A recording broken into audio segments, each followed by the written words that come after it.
Have you ever noticed how the most expensive brands have the least going on? No bold colors, no flashy graphics. It's usually just a single word in a clean font, and somehow it feels like a flex. It's almost like the less they show, the more powerful they seem.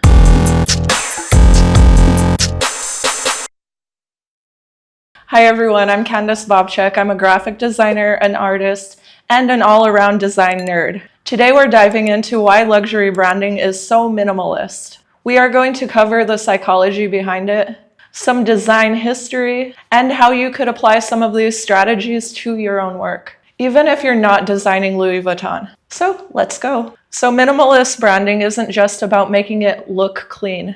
It is a very specific design strategy rooted in simplicity, restraint, and confidence. When you think of brands like Chanel, Saint Laurent, Apple, Rolex, what do they all have in common? They are not yelling for your attention. It's almost like a whisper. Minimalist branding typically consists of these following things. It's either a sans serif typeface or ultra-refined serif font. The colors are either black and white or very neutral. These brands involve monograms or word marks, a lot of negative space, and very limited decorative elements. It is very clean, controlled, consistent. The design doesn't just say we're classy, it feels classy. Okay, so let's talk about the psychology. Minimalist branding sends a very clear subconscious message. We don't need to try hard, and that is the point. Okay, think of it like this. If you are at a party and someone is loudly telling everyone how rich they are, you would probably be there rolling your eyes. But if someone shows up in an impeccably tailored outfit,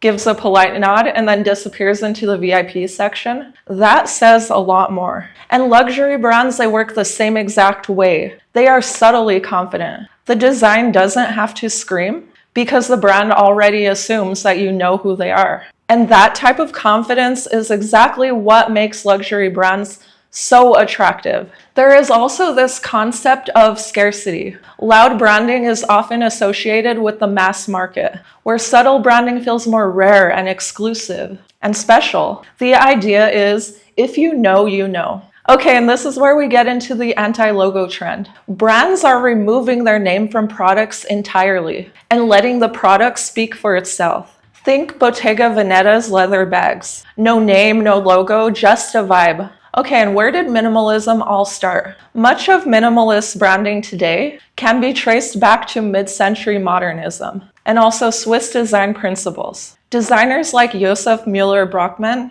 with their grids, typography, and emphasis on following function. This clean, structured aesthetic heavily influenced graphic design and branding. And in fashion, minimalist luxury branding really gained traction in the 1980s and 1990s, especially in Europe and the US. Brands like Calvin Klein became known for the stripped-down black and white look. These brands rejected the flashy, maximalist look from earlier decades in favor for something that felt more intellectual and modern. Luxury became less known for showing off and more about showing taste. And as we moved on into the digital age, minimalist branding adapted beautifully to our screens and responsive design. The simplicity made it scalable and adaptable. Okay, and honestly, this is where things get even more interesting. Minimalist branding isn't just about looking good. It's about signaling. In sociology, there is a term called cultural capital. It is the idea that your taste and preferences can be used as social currency.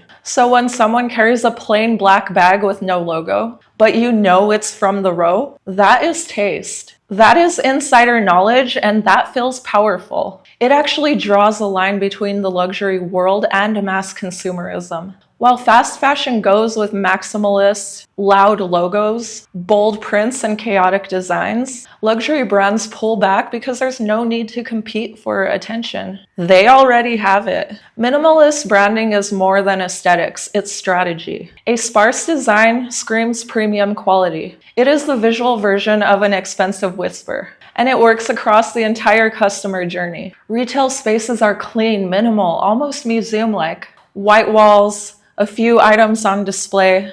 Packaging is elegant and restrained. Think matte textures, unboxing experiences, embossed logos. Web design also uses a lot of negative space, large imagery, and slow pacing. All of this creates a feeling that the brand is elevated. And so are you for buying it. Okay, so let's break down a few brands that are killing it at the minimalist game. Celine under Phoebe Philo. This brand's visual identity was quiet, intellectual, and very powerful. The campaigns use soft colors and simple layouts, and real women, not over-the-top glamour. Okay, and Apple is probably the most iconic minimalist brand. We're talking clean product design, barely even their packaging. Lots of white space in their whole ecosystem. From their store to their ads, it all relies on minimalist principles. And as I briefly mentioned before, Bottega Veneta. Their motto was, when your own initials are enough. For years, they didn't even show logos on any of their products. That is how confident they were in their brand's identity. These brands all prove that it's not about doing less work, it's about doing the work with precision. Okay, let's be real, minimalism isn't always the answer. There have been instances where minimalism rebrands totally backfire on a company. Shout out to 2009 Tropicana, the infamous rebrand where sales dropped 20%. And it is just because they dropped their friendly orange and straw logo for a very sterile minimalist version, and people didn't connect with it. And luxury brands also risk blending with each other. If every luxury brand used the same Helvetica letter wordmark, how would you stand out? So while minimalism can scream sophistication, it still needs to have a clear voice, personality, and story behind it. So why is luxury branding so minimalist? And it is because it works for them. It's subtle, strategic. It tells you without words, we've made it. And if you buy our brand, maybe you have too. Minimalist design is like the perfect white shirt. It's timeless, clean, and a lot harder to pull off than it looks. Let me know in the comments what you think about minimalist branding. Maybe you find it too safe. And if you were to design your own minimalism brand, what would it look like? Don't forget to like, subscribe, and hit that bell for notifications because I make videos just like this every single week. That's all I have for you for now. Bye.